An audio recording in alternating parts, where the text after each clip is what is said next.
I have wonderful news. What's that? This might actually please you a little bit. Casino Royale is getting better. Oh, yeah? I started reading it again last night. What chapter? Between 10 and 15. The chapters are laid out weird because they just kind of start mid-page. Like, they're not like, there's a page break like a lot of books. Yeah. It's just one of those ones that just starts mid-page at any time. At least the edition I got. Which is a really shitty edition. I don't know, you said you got the ebook too, right? Yeah. I'm assuming you probably got the same one I did where I haven't really had a chance to look at it yet. Yeah, once every couple pages, even more frequently sometimes, it just will break up the paragraph with a fucking big hyperlink for some website. I'm like, what the fuck is this? I paid for this shit. Like, come on. Of course, you paid more than me. I paid $3. You paid, what, $7? Yeah. Or something, because they raised the price randomly. But other than that, I've been reading lots of mangas. Anybody who listened to the last episode knows I'm a manga guy now. And, I'm going to stay that way for years, Spencer. Years and years. 2 weeks later. Yeah, I'm on to different stuff. You quit manga? No, I mean, kinda. It starts with an H. Hentai. I don't know if you heard of it. It's very sophisticated. It's very mature. Very mature. It's mature. It's mature with that soft T. So yeah, Casino Royale is getting a little more entertaining. And I got to the part about the Baccarat talk where he describes Baccarat, and it wasn't that boring. Okay. Compared to what I thought it was going to be. Because if it was poker or something, I wouldn't understand what the fuck he was talking about. But Baccarat apparently is very similar to 21, or Blackjack. Oh, okay. I think the number is 9, though, instead of 21. And if you get whatever the cards are, like say you get 16, I think you just go by the 6, not the 1. So the way he described it sounded fairly easy. I was like, okay, so if they actually get into this when he's playing, I might be able to understand what's going on. Versus if he was playing chess or something, I'd be like, what's happening? Yeah. I don't like this. What's the horsey do again? Though I will say the French is really bothering me now. Not just because the French itself, because surprisingly, even though I never read any of these words for the most part, because you can't read French phonetically with how English goes, but I like mademoiselle or maitre d' or something. I just for some reason know that's the word. I'm like, oh yes, because it's not spelled anything like I would ever spell it. Yeah. So that makes me a little happy, but you're just good at it with your contact clues. Yeah, well, all the Japanese and shit I read, that's helped a lot. But here's the problem.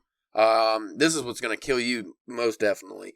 The shitty version I got, the French words, because I don't know, I don't know if they use accents in French like they do in Spanish, but whatever they use, like, I don't know if it's fucking colons or whatever it is in the word, it fucking breaks it up weird, and it doesn't look right. It looks like there's like a fucking symbol there or something's fucked up. So the words just with the French? Yeah, a lot of it's almost unreadable. I'm assuming if there's some kind of accent or something, whatever transcriber program they use, didn't. That doesn't really make sense though. If it's in French already, why are they?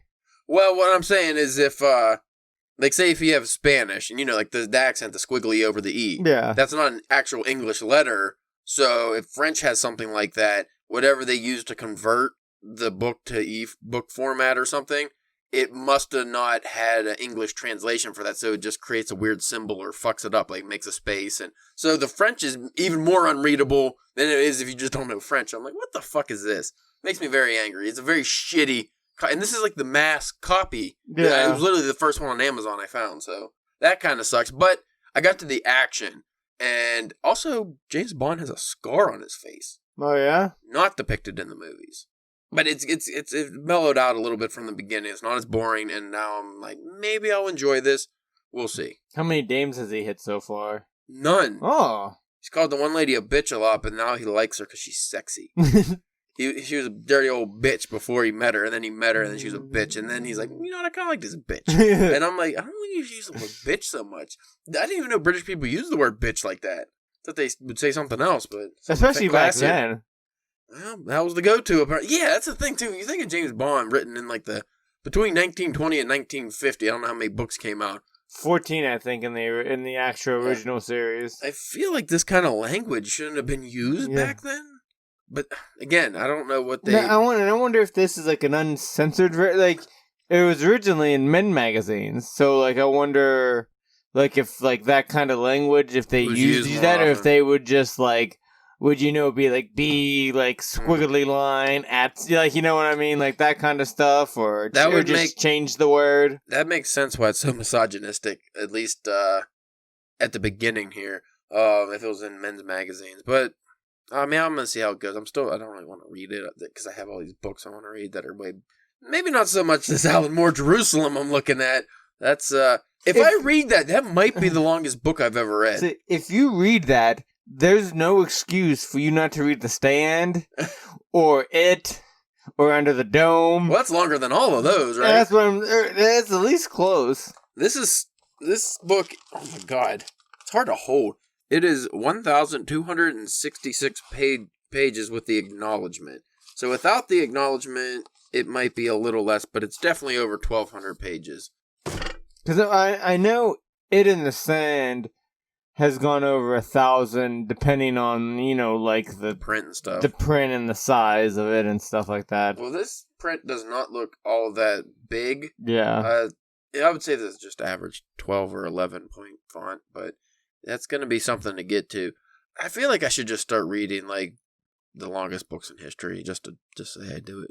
Just so I could brag about it. I guess, if you want to be one of those guys. I read In Search of Lost Time by Proust. It's only 7 volumes of one novel. That would be lost time if I read that. Well, then I guess I'm going to have to start letting you borrow those Journey to the West volumes that you keep on getting me. I feel like fairy tales don't count. I don't know why. Because I don't know if that's an actual novel. It's an epic. Epics are different. But what's a Chinese epic? Let's talk about it. No, let's not. We already gone 8 minutes into this fucking intro. And we have no idea what we'd be talking about like normal. Sorry, I had a flashback to my old days when I was a dancer. A good time dancer. Back when, like, stripping and stuff, you did it classy. Burlesque. Yeah. This is the word we don't use anymore. We should bring burlesque back. They do have burlesque bars, and I heard they're shit. Because you want to see the titties, and you don't get to see the titties. What's the point? You don't even get to see, like, because it's not even like, whenever you get to go to, like, some strip clubs, they get, like, the pasties on. It's not even like that. They're just still in, like, full bra and, like, mostly clothes. It's like... You know what killed things like go-go dancers and stuff? Goddamn Instagram. Because you can see almost everything. Everything but nip and lip. You can't see those, but you can see everything else, which I don't understand. Well, depending on who you are. Sometimes you can put a nip out there. That brings up a good point, because Mindy showed me this TikTok of this bearded guy, and he was a little bigger, but he had his shirt off. Very, very nice tits. Yeah. I'm going to say that I guess that wasn't very polite the way I said that, but he had nice breast. And I immediately... He was voluptuous. Yes. And Mindy showed me that. I was like, oh man, can you believe that? And I was like, yes, I can, because this person is clearly transgender. She's like, nuh-uh. And to be fair... Beard, deep voice, 100 looks like a dude, but those you can't. Hairy chest, everything, but the boobs were way too perky, and I was just like, well, that's probably a transgender person. No, they couldn't show that, and I was like, yeah, they're definitely showing that. Yeah, and she looked into the thing, and it was a transgendered person. So if you're transgender, that just makes me think, just show the fucking tits on anything. Well, like, why do we separate? Well, I don't know. I mean, what I brought up is just because I remember a while ago that what's her face? Amber Heard, like, she got into some water, and because didn't she, like, show like a classy, sexy, like, black and white pic, like an artsy one. Yeah. I don't know why it matters anymore. Like, what? It's a boob. Babies eat off of the boob. Like, that's what it's there for. Especially when you go and you turn to Twitter. Yeah. Where just Twitter's everything. Like, you know what I mean? There's no censor on Twitter at all. It's like, why are we doing this? Who are we worried is going to get offended? The children? Is it the children? Because children see boobs as something for nourishment. Yeah. Until you get to a certain age where adults go, you can't look at that anymore. And then all of a sudden, that becomes a thing. If parents didn't get, like in other countries... And you know why? You go, you can't look at those. So you know what they want to do? They want to look at them. Yeah, once you say it's bad, they want to see why it's bad. Like, if you go to other countries, like Africa and stuff, where they just have them out, they don't even think of it as a sexual thing, really, because, like, if you see it all like, back in the day, it used to be all about that, ankle. Yeah, about that maybe ankle. A little wrist. That ankle game. Yeah. I mean, now you can see everything, so pretty, like, maybe that's where it goes too far, though, at some point when you just have full nudity on everything, people are just like, what's going to sexually turn people on? Because it wouldn't be the human body anymore, because you've seen it all. I don't know. Maybe that'll be a DPW philosophy episode. Yeah. When we just have so many sub-episodes that people stop listening. People are like, why do you do this? Because we are too cheap to pay for different podcasts. That's why. That's pretty much it.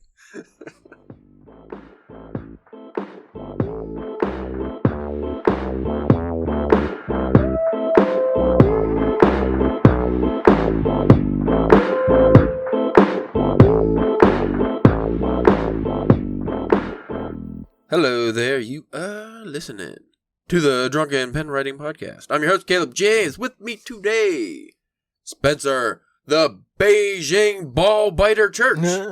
See, the other one was going to be Bad Boy. Yeah. I said I had a second one I could have used. Why couldn't I be the Bad Boy Ball Biter? That is great. How long do you think we can go with the alliteration? Just a whole mess of alliteration. Today we're talking about pseudoscience. Pseudoscience. What's a better name for that? Fake science. Or bro science. Bro science. Well, because you brought this idea up in the most shittily way possible. You texted me, how about pseudoscience? I was like, okay, and yeah, that's my gut. That's about it. I just kind of popped in my head. Are you talking about maybe like if you're writing sci-fi and you're fudging the science, but it's got to sound realistic? Or are you just saying like is good for everything? When you should use it, when you shouldn't use it, like I'm sure we can come up with examples of both good and bad, and Yeah, I guess.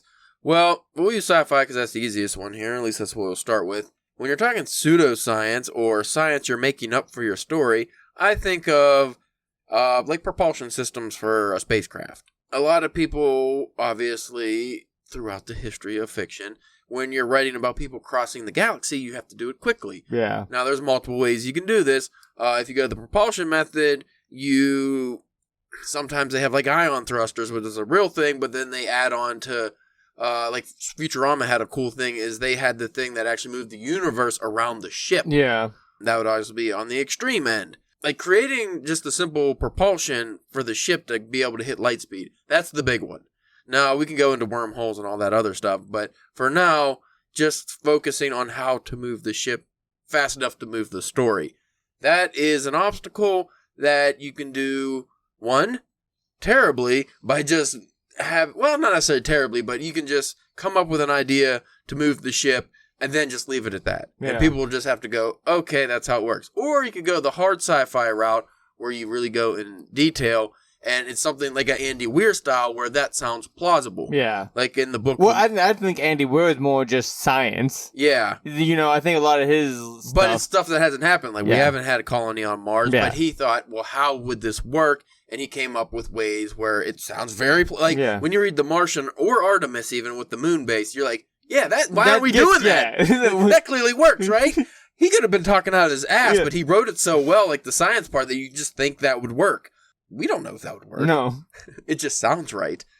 So that's two examples of doing making up the science and doing it very well. Bad examples would be, I'm trying to think of something. See, I don't read a lot of sci-fi, like especially bad sci-fi. Well, I feel like one of the things we could talk about too is like even like in our own works where you like when you read different things, are you a fan of that kind of stuff or do you prefer not to have that? Because like with me being a big comic book guy, that's just nothing but pseudoscience. Just all kinds of... Well, now you're going into the other part, which is what we talked about in previous episodes, which is like the magic system. Yeah. When you come up with magic systems, well, your science could be very similar if you're going... Because science doesn't... I use sci-fi, for example, but you brought up comics, well... You got cosmic rays, gamma rays, sounds reasonable. A lot of rays. How Dr. Manhattan came to be...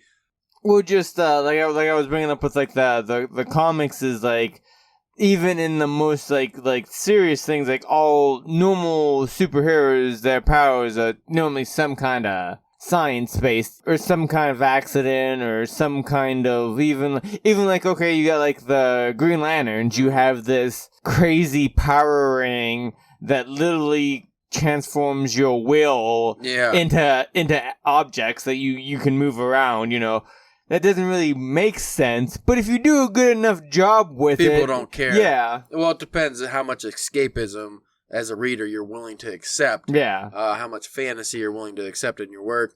I think a good example of that would be like the Juggernaut. You know, his power is like magic-based kind of. Or any magic-based kind, like even Doctor Strange. Like, you got different realms and stuff. Now you're kind of, the science is blending with magic to ridiculous levels, and you're just kind of, how does this work? Now, in recent years, like with the movie trend, and I think this is probably in comics too, is like more of a gritty realism. Yeah. Like if you look at the last Christopher Nolan's Batman trilogy, that was all like army grade equipment he was using and stuff. Like, it was military grade. So if they were to bring in something ridiculous that can like shoot down a helicopter with sound waves or something, that would be, in those movies, something that they would, even though they might not explain how it works or anything, you'd be like, oh, that's like a military grade thing, experimental, that's why that's working. So you just kind of let that go.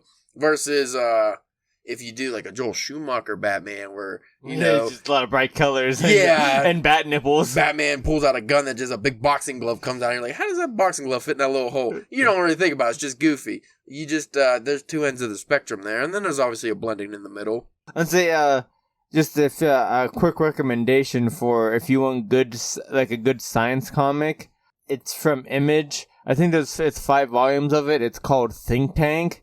It's written by Matthew Hawks. And it's just really good. It's about this kid who's like super smart, who gets like, when he's real young, gets signed up by like the DNC to be like into a think tank to come up with these things. And it's like how like and like he does like a lot of like real deal like science and research. He even puts stuff in the back of the trades and stuff.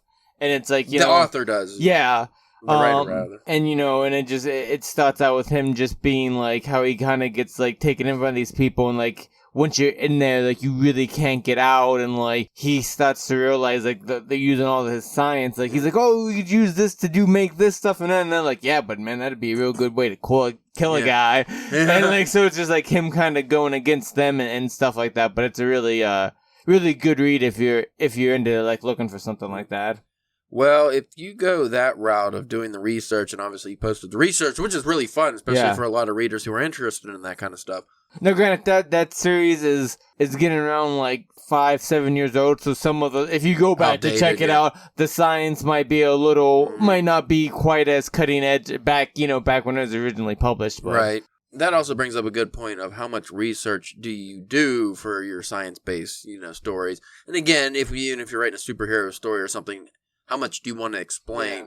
Because if you do go to the trouble of researching stuff and trying to explain the science or magic or whatever, you better hope that your readers want to hear it. Well, one, want to hear it, it's not boring, and two, are not smarter than you in regard. Like if you're writing something about physics and you just kind of dabble in physics and you're like, okay, well, this would be fun just to include some of this. Well, if you have real fucking people who know physics, read that, and you could actually turn them off your book. Like, granted, they're probably reading hard sci-fi and stuff, but, I know when I read a story and there's something in there that's something I'm actually knowledgeable about, and that's not how it goes. I'm like, what? This is fucking dog shit. Did this guy even research this book at all? Oh, it's not real. This is not how this fucking works.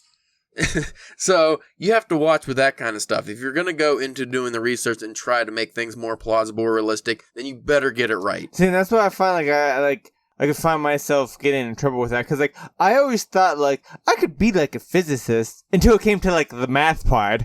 I could which is most of it. But the think up the ideas. I think you'd be a theoretical physicist. Yeah.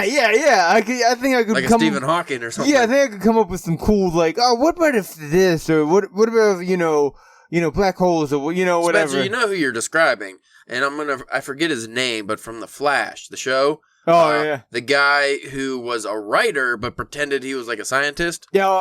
He's from the other dimension. Yeah. I forget his name, but he acted like he knew also, but he just came up with really cool ideas. He didn't actually know what he was talking about. There's probably a name for that besides just writer. I would just go with writer. You're just a writer at that point. You're just creating this fake shit. Yeah. And it just sounds cool.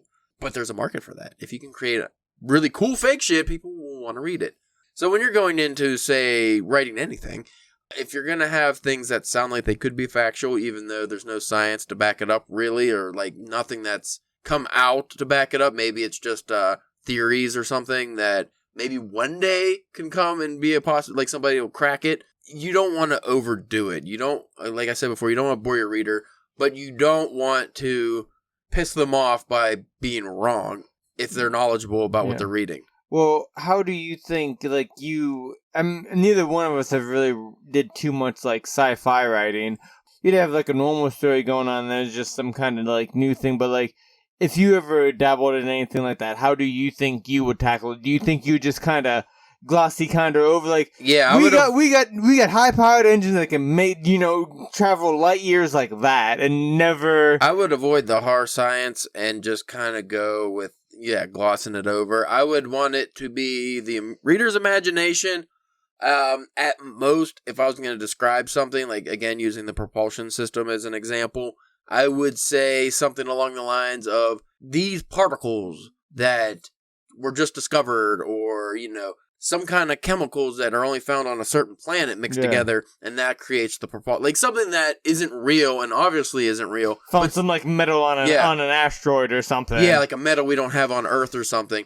You could use that as, like, adamantium steel. Yeah. It's not a real thing, so obviously it could be harder than regular steel. It could be harder than anything because it's not real, but it sounds like it could be real. That's what you want. If you're going more realistic, which I wouldn't, then you would obviously have to explain how these things work. You want to explain the chemical makeup of adamantium steel and how it works? You can bullshit your way through that and make it sound good. Yeah. But do you want to go through the effort, and does your reader want to read that? You have to know your fan base. That also goes with, like, detective stuff, too. Do you want to really go into the detective stuff? Yeah. Or do you just want to make it seem like the detective's smart without actually being too... Because if you could really write yourself into a corner. Oh, yeah. If you have a detective story or a mystery story, and, like, say you're adding the forensics part of it. Because there's forensic fiction out there. Like, even like a CSI, somebody writes that. Yeah. It's like you can research actual forensic cases and murder scenes and stuff like that and come up with how people get caught. And it could be fun, but you have to know what you're doing. If you're just saying, he got the gunpowder residue was on his knuckles and that's how they found him or something. Like, the gunpowder residue was on the glove and they were able to trace it back to the gun. Is that a thing that can actually happen? Yeah. Is that something that's real? You would have to know that before you went into writing that, if you use that. You don't want to use that, and then it turns out that's completely phony baloney. Doesn't work. Like the old, just wipe off the fingerprints off a gun with a fucking cloth, and it works. Does that work? I don't know if that actually works. Like, if you just one wipe, is that it? That always fooled me. Like, yeah, if you threw the gun in the ocean, does that just mean the fingerprints are gone if they recover it? I don't know.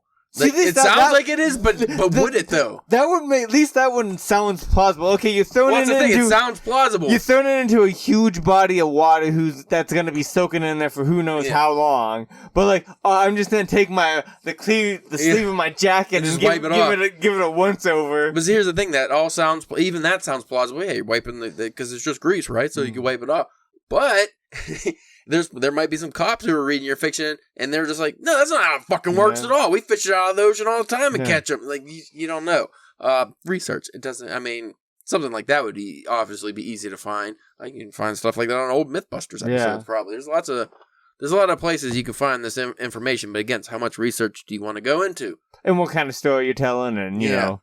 Going back to the superhero genre, if you're having more of the tight-wearing superheroes and you're just kind of having fun with it, you don't need to be too realistic with the science or anything. But once you start putting characters into space and stuff, or, what always bothered me is that Superman just doesn't breathe in space. Why not? His cellular structure is able to create oxygen out of nothing? That doesn't make sense. So things like that do piss me off. Obviously, most people probably aren't focusing on that. Does you bring up Superman? I was always the fan of the... whenever, like, because, originally Superman just kind of had powers, like, he was just really, but it was like, then, they eventually brought in, no, he has powers because of the sun. He gets, like, supercharged from the sun. If you keep him away from the sun long enough, he eventually, like, loses his powers. Now, again, depending on who's writing it, that gets very wonky. Yeah. Well, there's a lot of, creature, you'd be the one to ask for this, like, what kind of, villains, monsters, creatures, anything in superheroes, or like just comics in general, really, but like popular comics, where it's like, well, how does that creature eat? Or how does that digestive tract work? Like, the thing, is he all rock? Is the insides rock? Is everything rock? Because if he is, how is he live? It doesn't make sense. Well, and then, Grant Morrison, he wrote, one of, like, an actual book that he wrote, it might have been called like Superheroes or Superpowers or something like that. But he goes into just like his deep dive of like comic books, and one of his things he brings up with like about Superman is like he doesn't think that Superman goes to the bathroom. That whenever he eats or drinks anything, it turns all to energy. Yeah, it just goes all in. He just kind of absorbs all that into energy and stuff like that, and he doesn't actually like ever like take like a shit or anything. Well, before I go into this next topic with Superman, I just want to say I think it's an interesting idea that because Superman's an alien, why would he have the same organs and structure as us? Yeah. He looks like us, but who's like Martian Manhunter is humanoid, but does that mean his organs are the same? Well, he's a shapeshifter, so he can be probably whatever. Yeah, probably not. So Superman could have like why does he have a liver? Could be on the other side. Could not have a liver. Who knows? That's one of those tricky. You can't dissect them. One of those weird like Kryptonians were a lot like humans. Kind of like Saiyans are a lot like humans. Yeah, but they had tails at least, and they age slower. Which I guess Superman doesn't really age too fast either. Anyway, but I was going to say is we went to multiple panels throughout the years of the NASA team that explained Superman science. Yeah. Like how it would work. I always thought that was really fun because they explained different, like, not necessarily how this, like the science would actually work, in describing, like, you know, how Superman functions, but say, like, he lifts a plane. Well, what happens if Superman actually tried to carry a plane? He would go through it like a needle. Yeah. Like, and they would explain... Well, yeah, one of the things they was talking about, like, when, you know, I forget one of the early Superman movies, like, you know, somebody throws Lois off a plane and he catches her. She would just be liquefied. Yeah, that's what they say. He would have to, like, find a way to slow him, speed. Yeah, slow himself down and that kind of stuff. Which Superman... And this goes for a lot of superheroes, especially Superman. He's fucking melting a lot of people. Like the Flash. When he grabs somebody and then runs, they're dead. I'm sorry, but that's like 50,000 car accidents at once. If all of a sudden you just go the speed of light, like you're dead, right? I don't care if he's cradling your head or not. Your shit's moving. And like even if he does get you where your ears are popping like crazy, your fucking eyes are liquefying. Like your blood's probably just immediately to the back of your body. Like I don't see how you could live that no matter what. You know the one, like, pseudoscience areas that I would really like to dive into more, and I think it's really open to leave you, like, free to not, you know, you don't have to worry about messing up as much, is time travel and alternate universes or dimensions. But you have to get some of it right. Oh, yeah, but... Well, that goes back with the magic system. You just have to establish the rules. So if you have a time travel story, you just have to establish the rules. Then you can kind of do whatever you want. Does your time travel story, when you go back and shoot Hitler, does it change the future, or does it change the alternate future? Or does it not change anything because you going back in time to kill Hitler, that was actually all part of time. Yeah. So that was meant to happen. So it's a whole bunch of...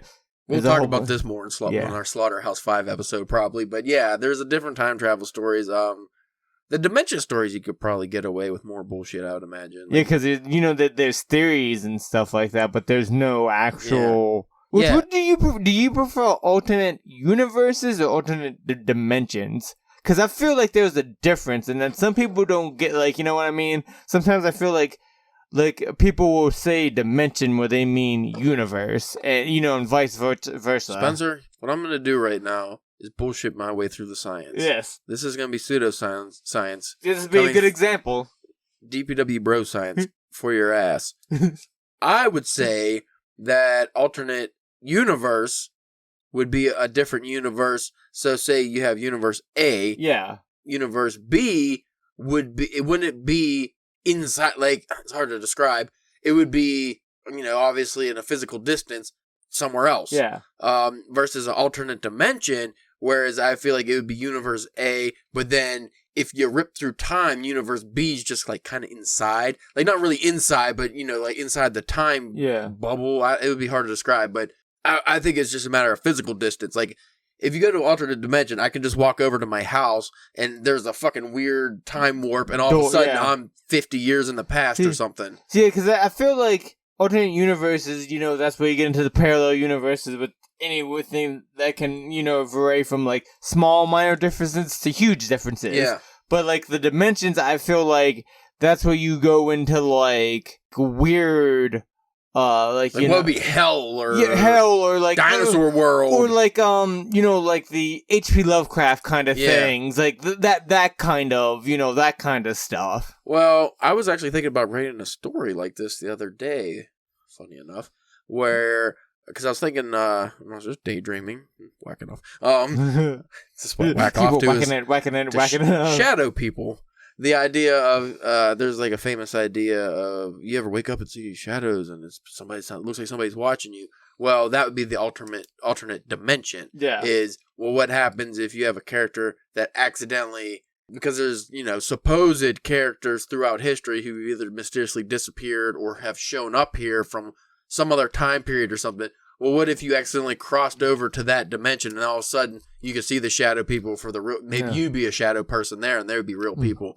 That would be an alternate dimension. It's like or I think a good way to find describe the alternate dimension would be the if the Bermuda Triangle, if that would take you to a different dimension or somewhere different in space and time other than taking you to a different universe. The alternate universe is there's Spencer and Caleb sitting here, but we both have bigger mustaches. Well, would actually be good writers or something. Shut up.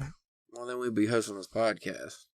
Or I'd be the one with the names and you'd be the host. Yeah, that's what it would be, yeah. I'd be sitting here. I'd be the fucking Beijing ball biter. You would be the host, Spencer Church, and you would have the most sweetest baritone while drinking your fancy golden monkey beer. Nitro would be a cat. Nova would be a dog. I don't like it. I don't like it at all. But they'd be the same size.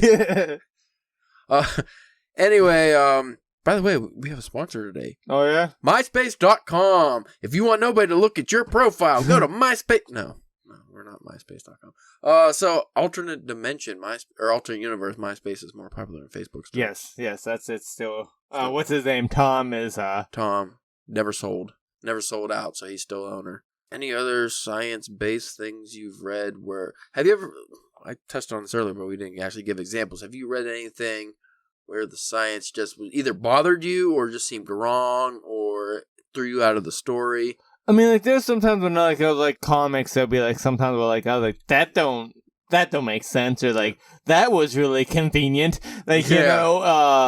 But nothing too, when it comes to, book-wise or short stories. I think you'll notice this in your future reads here, because you're going to read some H.G. Wells and stuff. Because I've noticed this, when I read, 20,000 Leagues Under the Sea and, different things like that, is the science back then is obviously way different than it is now. Yeah. So when they had to make up science back then, it was based on what they knew. So obviously a lot of vehicles that they just made up would be propelled like a boat. So if you had a airplane before, if you read anything about airplanes before an airplane, they might steer it like a boat. It's really weird. You could have, I think there was something along the lines of 20,000 Leagues Under the Sea, when they're walking under the sea, they had some kind of, because I don't think pressure was a thing they were too aware of. I could be mistaken. It's been a while since I read that, but I want to say they always use a lot of levies and stuff to to handle different scientific matters. It's always why would you use a levee? That doesn't make sense. Draining water out of things and just weird shit that everything's steam, steampunk stuff. But yeah, they would use steam as energy source. The energy sources are always kind of wonky. Mm-hmm. I always think it's funny when I read some old, even if it's not technically sci-fi, but it has science fiction elements to it. You read it and you're like, this isn't accurate at all. This would never work. It's ridiculous. This is preposterous. So if any of you listeners haven't dabbled into any classics, I would recommend checking out some old sci-fi stuff just to laugh. Yeah, just to be oh, huh. Yeah. Where people thought we would be now, because nobody ever thought of cell phones and the internet and stuff. So when you look at old sci-fi, how they communicate, the coolest thing was the Dick Tracy wristwatch. Yeah. That's not only a reality now, but the wristwatch itself seems kind of fucking archaic. Well, it's so weird, that's the weird thing whenever it comes to science fiction and actual science. There's a lot of they're playing back and forth with that. Yeah. Because a lot of stuff from Star Trek and Star Wars, become reality. It is well, there's a lot of scientists who watch Star Trek and then made the when they were kids and then made that's not a real thing. I'm gonna make it a real thing. So the actual bullshit pseudoscience became a reality because of the pseudoscience. Yeah. which is always cool, which I'm still waiting on which would be very handy, but I have seen the Fly, so I don't know how well it would work, is the particle transporter. Yeah. To be able to transport you from point A to point B without turning into a monstrosity. That's just like an actual hoverboard. I mean, I was never a big skateboarder, but I think having like a hoverboard would be kind of cool. They have hoverboards, but they're shit. Yeah, oh yeah. Not the wheeled ones, like the actual you can't ride them. They do have jetpacks. You probably just like float, I would imagine. Yeah, it's like real shitty. There's like no real propulsion, I don't think. Maybe you just go like a rowboat. Yeah. Go back to rowboat era. Yeah, there's a lot of cool shit if you look into old sci-fi and what has become reality, what it's blown past expectations, or what was just never foreseen. Like the internet was never, and I've never seen any sci-fi where the internet was foreseen. It was always like, two-way communication devices, almost like Skype or something was cool. Communicators, which were based off of walkie-talkies, which were very similar to cell phones in the future, interpretations.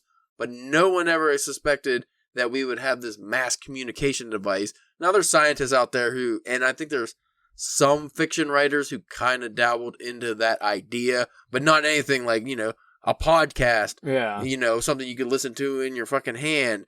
Wireless stuff. Wi-Fi, that's the main one. Like Wi-Fi, just fucking wireless, waves that go through the air and we can connect to them. That just sounds like gobbledygook. The only person was like, what didn't a Tesla have like his was electricity. It was like this but didn't he have like I thought he had like he kind of thought of a not like a Wi-Fi but like a way to like disperse information freely like his idea was to like was kind of like the internet but not the he was trying to develop a thing to harness electricity from the air, and then you'd be able to use that to do all kinds of shit. But the funny thing about that is, because people talk about, we'd have free energy for life, and it was the greatest invention that was, the government came and destroyed it.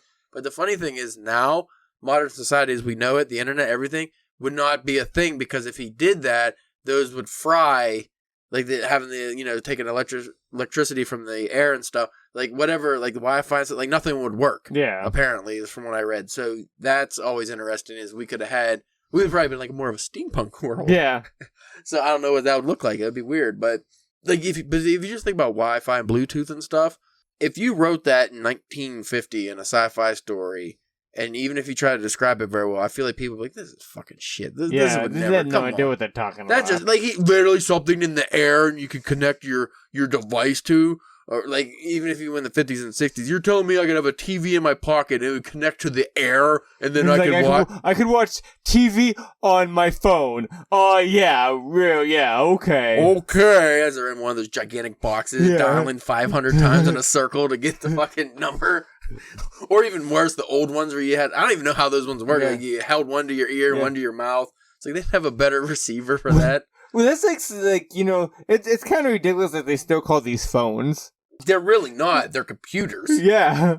I mean, even texting, that's messaging. That's not that's closer to email than it is, or a chat room than it is a fucking phone. Like the phone was just you call somebody. I mean, I hate them being called that, but like mobile device is like the most is the most accurate. Yeah. Like smartphone, I get it, but I don't like it. No, I don't like the title. But yeah, just their cell phone. That's blown anything in sci-fi out of the water, really. I mean, which makes me kind of want to read modern sci-fi to see what these people are coming up with, because it's got to be really outside the box. If it's, you'd think it'd have to be. I would imagine a lot of ocular devices or like the Neuralink that what's his name? Musk is trying to create, like it's some fucking thing, a chip in your brain where you could just see things. And that's what the thing now too is like, back then, like people were inventing and coming up with things, but like not like now where like every day it's like if you could probably, if you really looked into it, is a new scientific breakthrough like every day almost. Well, like probably. CRISPR, where you just fucking gene editing before a baby's even like when it's like an embryo, so you can just make it Michael Jordan. That's ridiculous, and that's a reality now. Or another one, did you see in South Korea, is selling lab-made meat now? So they just create meat from cells that they took from an animal. I've heard about it, but I didn't know it was like they were to the point to where you could sell it. Yeah, they're selling it now, so it's like no murder meat, which I like that idea because I would get rid of all the farming bullshit that's fucking everything up. And I guess I would feel better. The only thing is like when it comes to like cancer and stuff. Because if you're just replicating cells, I mean, it sounds reasonable. Again, pseudoscience. It sounds like, if you just... But, like, what are the side effects of that? Yeah, like, if there's an organism that is, able to come from something, then why couldn't you just create the same thing? But then, again, that goes into deeper discussions. Why can't we recreate consciousness? Yeah. What is consciousness? Well, because we talk about AI, because that's the next big step. Or just cloning. Cloning's another crazy topic. Yeah, we have cloning. We just, for ethical reasons, don't clone humans that we know of. Yeah, or some people don't. Caleb, too, get back in the bathroom. No, Roger. It's so cold. We didn't teach him much. He's really big too. So I used a little CRISPR engineering, made him Brock Lesnar. Gave him Brock Lesnar's body, but my intellect. But then didn't teach him stuff, so he's just really stupid. Seems like a bad idea. Like he might Lenny you. Yeah, I'm worried about it. Hey, as long as he stays in that cold bathroom, he's good. No way he could bust out of there with his giant hulking frame. Anyway, yeah. So there's a lot of crazy things that have been invented and are being invented, and it worries me. But the AI one, that's one you fucking, I'm sure, heard 1,000 times on the Rogan podcast when you listen to it, was, are you ever worried about AI taking over? I don't know why they want to invent it. Like, I mean, is it going to... Have you seen that video? I saw it a couple weeks ago, but it was like the dancing robots. I don't want to see it. And there's like these 3 robots, and like they're getting it. I can't remember the song that it is. I don't like that. But like, and like they're like tippy, like just like on the tippy toe dance, and just like there's no jerking. It's like that's more robotic. But what pisses me off are they invented the AI that can write books now. Oh yeah, and it's pretty close to a book. I mean, it's still off, but when it gets to being a good book, we won't need writers anymore. Like, I feel like it's going to be the destruction of all mankind because we won't need humans anymore, which obviously is not the worst thing to happen. Yeah. But, like, I get it. We want AI to be able to solve all kinds of problems because once it's developed, it can just multiply so rapidly that it'll be the smartest thing ever and probably become God. If that was ever a thing, it would be AI, which is scary too. But do you really want to put everybody, like all creatives, because they have the AI that can create art now. Yeah. It's wonky looking, but once it gets good enough.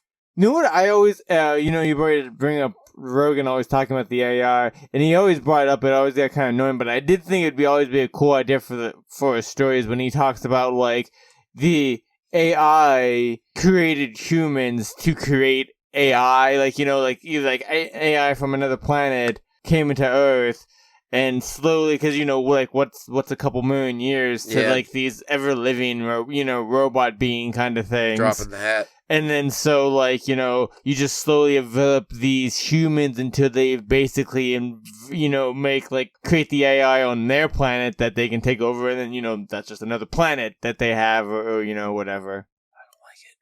I don't like that. I don't want any of it. I just want to go back to simpler times, actually. Just a good old T2? I want to live in a hut. No, not T2. I just want to live in a hut. I don't want no gigantic Arnold after me. I got Caleb, too, in the goddamn bathroom. I'm surprised they could never hear him pounding on the pot. He's been in there for a long time. Let me out! I just want to pet the dog!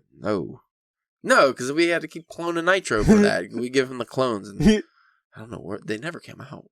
We didn't go in to see what happened, but they never came out. I hate going to the bathroom in there, too, because you have to, like, hurry and scurry in so he doesn't get out, and then he's watching you the whole time. Hovering, looming. He's looming. So anyway, that's our big sci-fi talk. No, our big pseudoscience talk. Which I think that that brought up a couple of those things that we talked about we could really expand on in later, like, do like a time travel episode or do an alternate universe episode, but really. Do you think we would ever write these ideas down so we remember to do them? No. Because I feel like once every 5 episodes you go, we can expand on that, and that would be a good episode. I'm like, yeah, that would be a good episode. and we have not done that once, I don't think. No.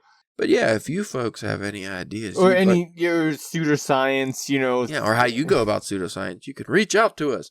You can go to drunkenpenwriting.com. We do have a contact form on there. If you want a quicker response, you can go and follow us on the old Twitter and DM us or whatever you want to do. Drunk Pen Writing. Instagram, Facebook, at Drunken Pen Writing. Same with YouTube. One day, maybe this weekend will be the weekend I put some video. I might just shoot another video for like maybe this pulp book or that Slaughterhouse 5 graphic novel because that'd be quicker. Because I reviewed that Coin Locker Babies and it was like 25 minutes at least. Oh, yeah. And now I'm like, well, one that's very long because I was thinking more of a book vlog. But the way I did it, I was like, I don't know if that's the way I want to, like, just talk about it. I feel like it would be better to maybe just recommend books and then just do, like, some graphics and stuff. And just do, like, a quick summary or just show me what you liked about it or what you didn't like about it. I'll have to look at the footage from that Coin Locker Babies and see if it's even worth posting anything, but... Because you could always do, like, a couple, you know, instead of doing, like, a couple minute, like, episode, you could do, like, you know, have a couple recommendations in each video. Yeah, well, that's what I did that first video I posted, was just a bunch of recommendations, and I think that was probably the better way to go. I don't even know how many views that got, probably not a lot. I haven't really looked. I don't promote these things, so that would be another step, because I don't want to really start promoting that kind of stuff unless I'm doing it regularly, you know, consistently. So we'll see how that goes. Like I said, I'm a manga guy now, so maybe I'll just create a manga YouTube page or channel. And those are popular. And I'll just do that, and I'll start speaking Japanese, and then you'll have to have Caleb too as your podcast co-host or whatever, and I won't be here. So every episode, the bathroom smells bad. How to get rid of dead doggies? Let's talk about it. All right, Caleb too. This seems like a very you problem, but we'll discuss it. How do you get rid of the dead dog bodies? I eat half and put other half down toilet. Oh, it seems like you got a good handle on it. It sounds like you did. You sometimes I put them in the ceiling, but then they get bloody. Okay, Caleb 2. Whatever you got. I don't want to be Caleb 2 no more. I want to be Caleb 1. Well, it was alright, Caleb 1. No, look at the toilet. That's how Caleb murdered himself on the DPW podcast. So anyway, thanks for listening, and until next time, read a lot, write a lot, and don't go in my bathroom.